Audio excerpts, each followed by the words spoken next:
Ayan. At kabubukas lang na ating parang gusto ko na siyang tikman.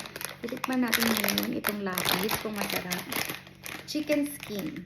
Hindi ko maalala magkano bili ko dito. Parang $5 ata. Oh my God. Tapos ang konti eh. Sana masarap. Bubuksan ko na. Taste test.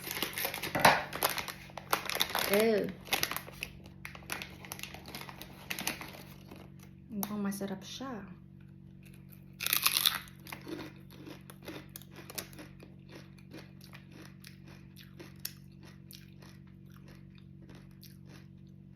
Ang lasa yun.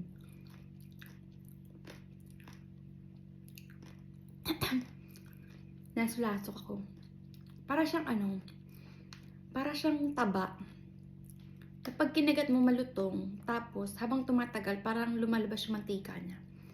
Masarap to sa usaw, sa suka. Sulit ba? Pwede na.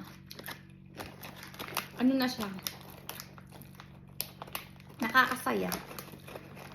Nakakasaya siya. Kasi kahit maliit siya, konti siya. Pwede mo siyang one a day.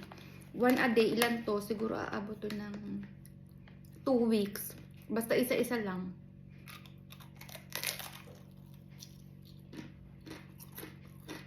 $2 weeks yung $5. Hindi naman ito magugustuhan ng asawa ko. Kaya wala akong kahati. Kasi ayaw niya ng ayaw niya ng taba. Malapit siya sa malapit siya sa yung liempo, tapos in-air fry mo, tapos lumutong siya. Yung taba nun. Ganun yung lasa niya. Hindi ko malasahan lasang chicken. Maalat-alat siya. Pero, satisfying na din. Kailangan ko lang ng sausawan. Pasensya na at ako'y injured. Galing tayo sa work. O siya, babush.